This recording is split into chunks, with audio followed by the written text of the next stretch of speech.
It's a bird. It's a plane. It's Superman!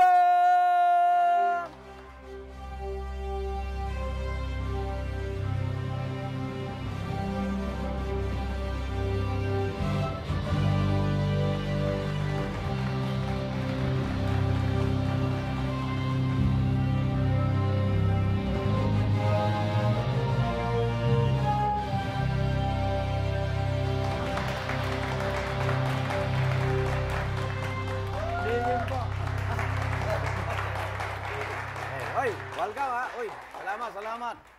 Mga igan. Ayan, oh. Pakilala ko na ang ating Pinoy Superman, Herbert Chavez! Gandang gabi sa'yo, Herbert. Magandang gabi po. Oo.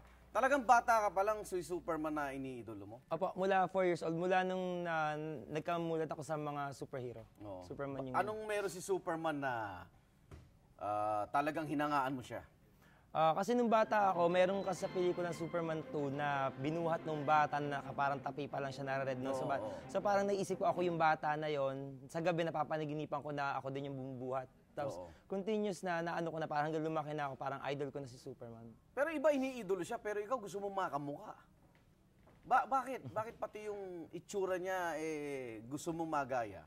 Kasi po mula pagkabata kasi parang underdog ka kasi nasa hirap ka. Although na hindi naman pwede sabihin na pangit yung bata na yon, pero syempre iba pa rin yung kumbaga from Asiano, parang yung looks mo mababago na pumuti ka. Parang sabi nga nila hindi naman daw kamukha ni Superman, maitim, maraming tigyawat. So yung buhok ang hirap din pakita natin yung talagang picture nitong si Herbert. Ayan po siya. Ito tinitignan ko yung luma mong picture sa itsura mo ngayon. Okay. Ano inuna mo rito sa proseso para maging...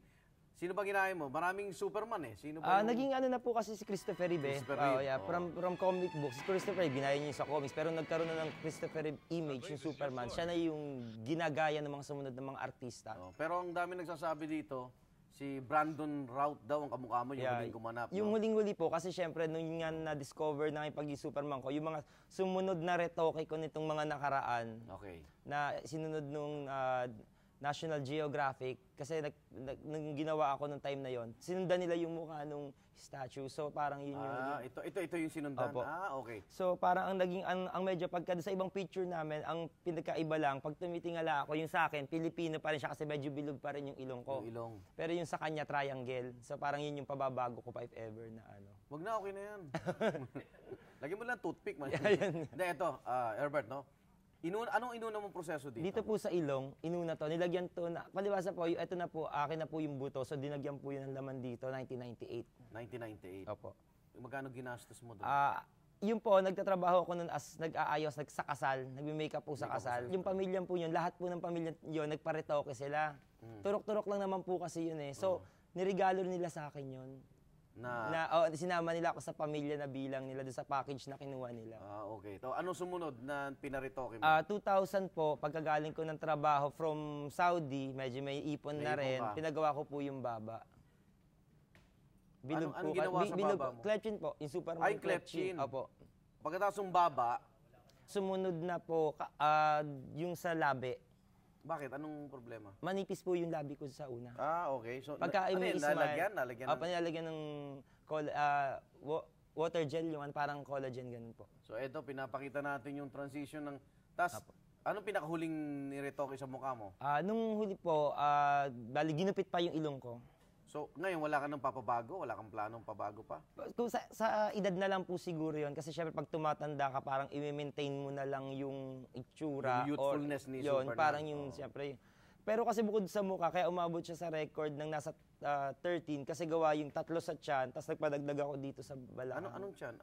3 mesolipo po. Age size yung tinatawag. Yung parang pag medyo nagkakaedad ka na lumalaki na yun siya, especially kung hindi ka nag-workout. So, i-maintain yan. Tapos, nagpadagdag ka na? Dito po.